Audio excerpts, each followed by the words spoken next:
महाराष्ट्र पंचा माध्यमातून।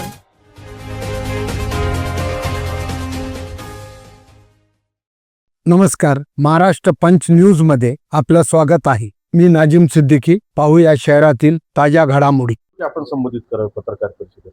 बोलो। आजची पत्रकार परिषद घेण्यामागचा एक मेन उद्देश असा आहे की गेल्या महिन्यामध्ये जिल्हा परिषद पंचायत समितीच्या ज्या निवडणुका पार पडल्या त्या निवडणुकीमध्ये कोणत्या पक्षाला किती मतं किंवा कोणत्या पक्षाचे किती उमेदवार निवडून आले हे आपल्याला सर्वांना माहिती आहे। आणि गेले 12 ते 13 दिवस राष्ट्रवादी काँग्रेस प्रामुख्याने त्यांचे या जिल्ह्यातले आमदार राजेश विटेकर यांनी आमच्या वरिष्ठ नेतृत्वाशी संपर्क साधून त्यांनी एक आम्हाला सांगितलं की बाबा शिवसेनेचा अध्यक्ष जिल्हा परिषदेला करू, उपाध्यक्ष आमचा राहील, उबाटाचे 6 लोक पाठिंबा देतील, राष्ट्रवादीचे 2 लोक पाठिंबा देतील, काँग्रेसचे 2 लोक पाठिंबा देतील, अशा पद्धतीने आम्हाला सांगण्यात आलं। आणि 12 ते 13 दिवस मुंबई आणि ठाणे या ठिकाणी त्यांचे उमेदवार निवडून आलेले उमेदवार आणि आमचे उमेदवार सोबत होते। पण अचानक राजेश विटेकर, सर्वांनाच माहित आहे आमदार आहे राजेश विटेकर, त्यांनी सरड्याप्रमाणे आपला रंग बदली केला आणि काल भारतीय जनता पक्षाच्या तंबूमध्ये गेले आणि त्यांनी भारतीय जनता पक्षाला सांगितलं की मी तुम्हाला सपोर्ट करतो, तुम्हाला पाठिंबा जाहीर करतो, मला माझ्या भावाला उपाध्यक्ष करायचं आहे। आणि तशा पद्धतीने त्या ठिकाणी त्यांनी राजकारण केलं। भारतीय जनता पक्षाने सुद्धा आम्हाला फसवलेलं आहे। सुरुवातीच्या काळापासून भारतीय जनता पक्षाने आम्हाला सांगितलं उपाध्यक्ष शिवसेनेचा देतो आणि कॉप मेंबर देतो, तुम्हाला एक सभापती देतो, अशा पद्धतीने भारतीय जनता पक्षाने सुद्धा आम्हाला सांगितलं। तदनंतर भारतीय जनता पक्षाने राष्ट्रवादीचा पाठिंबा घेतला, उबाटाचा पाठिंबा घेतला आणि आज त्यांचा भारतीय जनता पक्षाचा अध्यक्ष आणि राष्ट्रवादी काँग्रेसचा राजेश विटेकर यांचा भाऊ उपाध्यक्ष आज या ठिकाणी त्यांनी फॉर्म भरलं।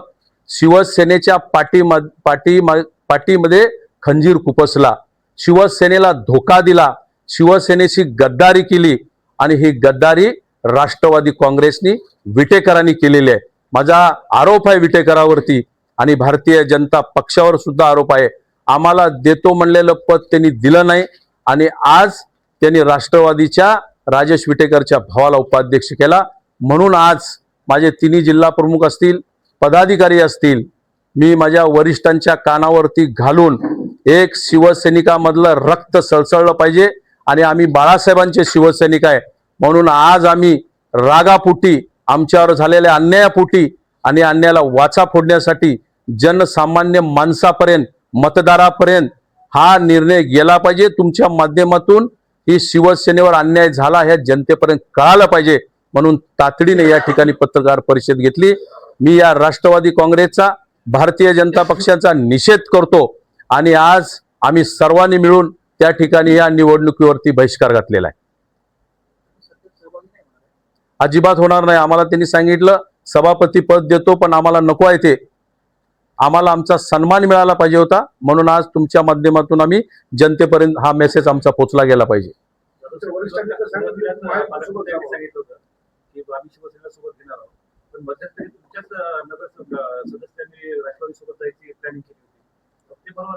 हे बघा, आम्ही राष्ट्रवादीला ऑफर दिली नव्हती, राष्ट्रवादीने स्वतः आम्हाला ऑफर दिली होती। आमच्या वरिष्ठ नेत्यापर्यंत ते गेले होते आणि पक्षाचा आदेश पाळणं हे आमचं कर्तव्य आहे। पण त्यांनी ठरलं होतं की आपण लास्ट पर्यंत सोबत राहायचं, शिवसेनेचा अध्यक्ष, आमचा उपाध्यक्ष, कुणाला काय सभापती पद द्यायचं हे ठरलं होतं। पण त्यांनी काल परत जे करायचं तेच केलं। 100% शिंदे साहेबांची फसवणूक केली, पक्षाची फसवणूक केली, शिवसैनिकाची फसवणूक केली, कार्यकर्त्याची फसवणूक केली, जनतेची फसवणूक केली। त्या राजेश विटेकरला पाथरीमध्ये काँग्रेस चालतं, इथे उबाटा चालतो आणि आज भारतीय जनता पक्ष चालतो। हे रंग बदलू, दल बदलू लोक आहेत। भाजपच्या नेत्यांनी निकाल लागल्याच्या नंतर पहिलं स्टेटमेंट दिलं होतं की आम्ही शिवसेनेसोबत सत्तेत बसणार, मेघना बोर्डीकर यांनी। त्यांनी देखील शब्द फिरवला का मी मेघना म्हणजे शिवसेनेला इथं शिवसेना वाढते ते दाबण्याचा प्रयत्न आहे भाजपकडून. मी मेघनाताई बोर्डीकरांचं मनापासून अभिनंदन करीन.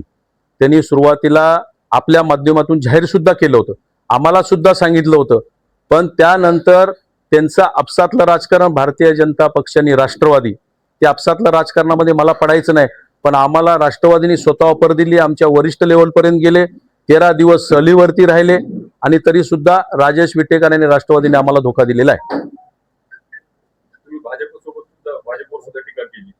भाजपला आम्ही आज पण बोललो, काल पण दिदीचं आमचं फोनवर चालू आहे, आमचे मोठे साहेब पण बोलले, सीएम साहेबांशी पण बोलले की बाबा उपाध्यक्ष आमचा करा, अध्यक्ष तुमचा करा, तरी सुद्धा त्यांनी आज नाही म्हटलं आम्हाला.